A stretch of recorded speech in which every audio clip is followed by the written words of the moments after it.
Hello everyone और आप सभी का स्वागत है मेरे यूट्यूब चैनल पर। आज मैं आप लोगों को एक और कहानी सुनाने जा रही हूँ और इस कहानी का शीर्षक है रम्पलस्टिल्टस्किन। तो एक समय की बात है, एक राज्य हुआ करता था। उस राज्य में एक फार्मर रहा करता था। इस बार उस फार्मर ने बड़ी अच्छी फसल उगाई थी। उस राजा ने खुद उस फार्मर को अपने महल में बुलाया था। अब वो जाते जाते यही सोच रहा था कि आज तो राजा को पूरा इम्प्रेस करना है, अपना इम्प्रेशन जमाना है उन पे। जैसे भी इम्प्रेस कर सकता हूँ अपनी पूरी कोशिश करूँगा। अब वो गया। अब राजा बात करने लग गया और जो वो फार्मर था उसने बातों बातों में ही राजा को इम्प्रेस करने के लिए ये कह दिया कि उनकी जो बेटी है वो स्पिनिंग करना बड़े अच्छे से जानती है और वो स्ट्रॉ को स्पिन कर कर सोने के धागों में बदल सकती है। अब राजा बड़े इम्प्रेस हुए। अब भले ही उसने झूठ बोला था लेकिन राजा को कहाँ पता था। राजा ने भी कह दिया, ठीक है, कल अपनी बेटी को हमारे राज्य में भेज देना। अगर तुम्हारी बेटी का इतना अनोखा टैलेंट है तो हम भी तो देखें। अब वो फार्मर मन ही मन घबराने लग गया। मुंह पे तो एक छोटी सी स्माइल रख रखी थी लेकिन मन ही मन उसे बहुत डर लग रहा था, क्योंकि अंदर से वो जानता था कि उसकी बेटी को तो स्पिनिंग करनी ही नहीं आती। तो स्ट्रॉ को गोल्ड में बदलना वो तो उसके लिए इम्पॉसिबल है। अब वो हंसते हंसाते हाँ बोलकर राजा को वहाँ से चला गया। घर जाकर उसने अपनी बेटी को सारी बातें बताई। अब बेटी भी अपने पापा से बोलने लग गई कि अरे कि पापा ये आपने क्या किया, अब मैं कैसे करूँगी। तो उसके बाप ने बोला कि बेटा जाना तो तुम्हें फिर भी पड़ेगा, इस बार माफ़ कर दो ना, अगली बार कभी ऐसा नहीं होगा। तो वो बेटी अपने पापा के कहने पर अगली सुबह उस महल में चली गई। अब राजा भी वहाँ पे वेट कर रहा था और उसने कहा कि अच्छा तुम आ गई, तुम्हारा ही इंतज़ार हो रहा था। तुम जाओ और उस कमरे में हमारे पास बहुत सारी स्ट्रॉ रखी हैं, उनको स्पिन कर कर तुम अगली सुबह तक सोने के धागों में बदल दो। एक सैनिक ने उस लड़की को उस कमरे के अंदर लॉक कर दिया। अब वो लड़की वहाँ बैठी हुई रोने लग गई कि अब वो क्या करे। राजा ने सुबह तक का ऑर्डर दिया है, ना जाने सुबह वो क्या करेंगे अगर उसने नहीं किया तो। अब लड़की रो ही रही थी कि अचानक से वहाँ पे एक जादुई सा छोटा सा आदमी प्रकट हो गया। उस आदमी ने कहा कि क्या हुआ, तुम क्यों रो रही हो। तो उस लड़की ने सारी बात बताई। तो उसने कहा कि मैं तुम्हारी मदद कर सकता हूँ, इस स्ट्रॉ को मैं स्पिन कर कर सोने के धागों में बदल सकता हूँ, लेकिन उसके बदले में मुझे कुछ चाहिए होगा। बताओ तो मुझे क्या दोगी। तो उस लड़की ने कहा कि मेरे पास ये हार है, आप ये हार ले जाइएगा। तो वो मान गया। जल्दी से उसने सारी स्ट्रॉस को स्पिन कर कर सोने के धागों में बदल दिया। फिर उस लड़की ने उसे थैंक यू कहा और हार दे दिया। हार लेते ही वो इंसान फिर से गायब हो गया। अब अगली सुबह राजा आए और राजा बहुत इम्प्रेस हुए। उन्होंने कहा कि ठीक है, अब तुम्हें एक और बार ये करना होगा, मैं भी तो देखूं तुम कितने सारे कर सकती हो। हमारा एक छोटा सा फार्म है, उस फार्म में बहुत सारी स्ट्रॉस पड़ी हुई हैं, तुम उनको भी अगली सुबह तक स्पिन कर कर गोल्ड में बदल दो। लड़की ने हाँ कह दिया, लेकिन अंदर से बहुत घबराई हुई थी कि अब वो क्या करेगी। पहले तो चलो उस बूढ़े आदमी ने उसकी मदद कर दी, पर अब क्या होगा। अब वो लड़की फिर उस फार्म में गई, उस फार्म में उसको बंद कर दिया। लड़की फिर से बैठ के रोने लग गई कि अब भला वो क्या करे। और फिर से वही आदमी रात को प्रकट हो गया। उस आदमी ने फिर कहा कि मैं तुम्हारी मदद कर दूंगा, लेकिन उसके बदले में मुझे कुछ चाहिए। तो उस लड़की ने कहा कि ठीक है, मेरे पास ये अंगूठी है, आप ये ले लीजिएगा। तो वो मान गया। उसने वो अंगूठी ली और जल्दी से सारी स्ट्रॉस को स्पिन कर कर सोने के धागों में बदल दिया और वहाँ से गायब हो गया। अगली सुबह राजा आए तो राजा ने देखा कि हर जगह सोने से भरी हुई बास्केट्स हैं। अब राजा की ग्रीड और बढ़ गई। उन्होंने कहा कि सुनो, एक काम करो, हमारे पास एक और फार्म है, इससे भी बड़ा फार्म, और वहाँ पे लगभग हजारों लाखों स्ट्रॉस के पैकेट्स रखे हुए हैं, तुम उनको भी स्पिन कर कर गोल्ड में बदल दो।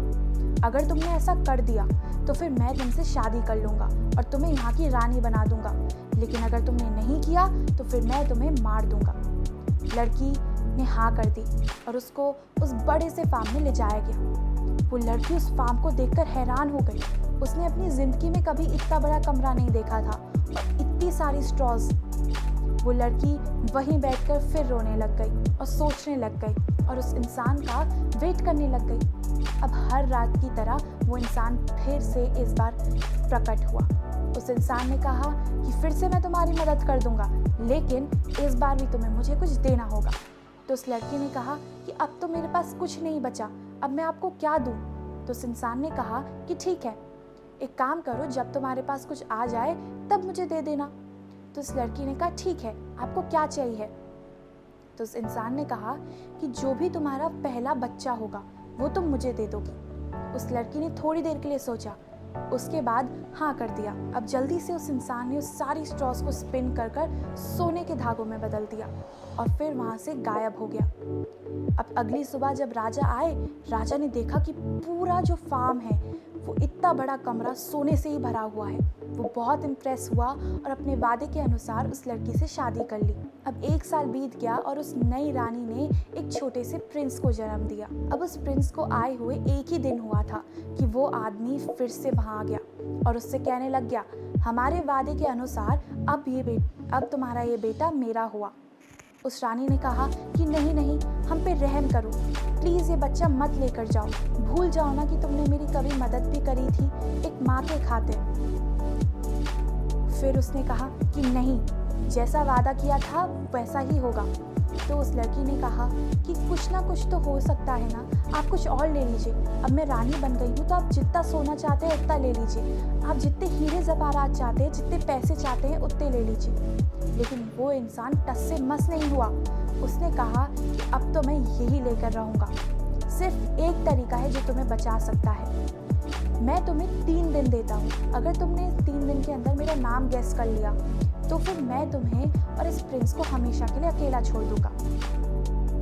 वो भी मान गई। उसने सोचा कि इतने सारे नाम हैं, उनमें से एक ना एक नाम तो हो ही जाएगा, ये तो बहुत इजी है।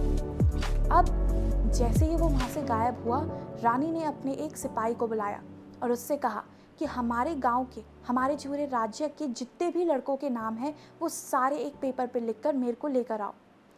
वैसा ही उस सैनिक ने किया, सारे नाम लिखे और रानी को दे दिया। अब अगली रात जब वो आदमी प्रकट हुआ तो उसने पूछा कि हाँ चलो बताओ तुम्हारे पास क्या क्या नाम है। तो लड़की बोलने लग गई, राहुल हो, जेम्स हो, माइकल हो, करण हो, और ऐसे करते करते वो पूरी लिस्ट पढ़ने लग गई। लेकिन वो आदमी सिर्फ ना ना करता गया, उसमें से कोई सा भी नाम उसका नहीं था। वो फिर गायब हो गया। अब रानी डर गई। उसने अब फिर से अपने सिपाही को कहा कि जाओ जाके दूसरे राज्यों को भी देखो और वहाँ पे भी जितने नाम मिल सकते हैं उनको लेकर आओ।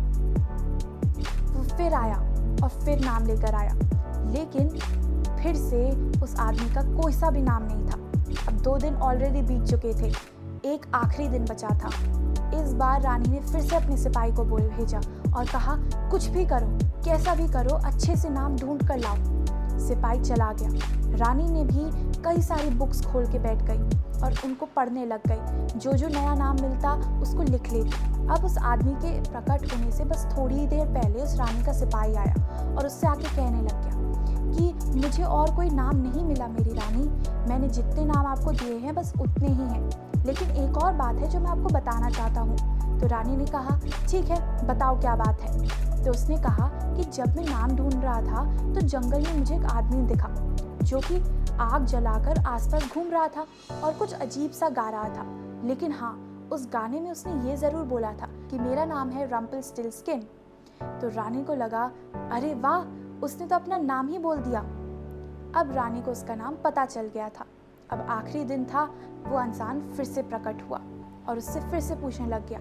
थोड़ी देर तो रानी ने दूसरे नाम लिए जानबूझकर ताकि उसे शक ना हो जाए, और बाद में जाकर उसने कहा कि कहीं तुम्हारा नाम रम्पलस्टिल्टस्किन तो नहीं। तो उसने कहा अरे तुम्हें कैसे पता चला, ये तो बिल्कुल असंभव है, ऐसा नाम तो किसी का नहीं होता, कैसे पता चल गया तुम्हें। तो रानी ने कहा कि ये तुम्हारा काम नहीं है, मुझे पता चल गया उतना ही काफ़ी है, अब तुम मुझे और मेरे बेटे को अकेला छोड़ दोगे। अब उसने वादा किया था इसलिए उसे निभाना पड़ा, वो वहाँ से चला गया। तो इस कहानी से हमें ये शिक्षा मिलती है कि हमें कभी भी दूसरों को इम्प्रेस करने के लिए, या फिर अगर आप किसी जॉब पर जा रहे हैं, किसी से मिल रहे हैं, तो किसी को भी इम्प्रेस करने के लिए आपको कभी भी झूठ नहीं बोलना चाहिए या फेक इम्प्रेशन नहीं जमाना चाहिए। आपको हमेशा सच ही बोलना चाहिए। अगर आप झूठ बोलेंगे तो बाद में जाकर आप बहुत बड़ी मुसीबत में फंस सकते हैं, जैसे कि वो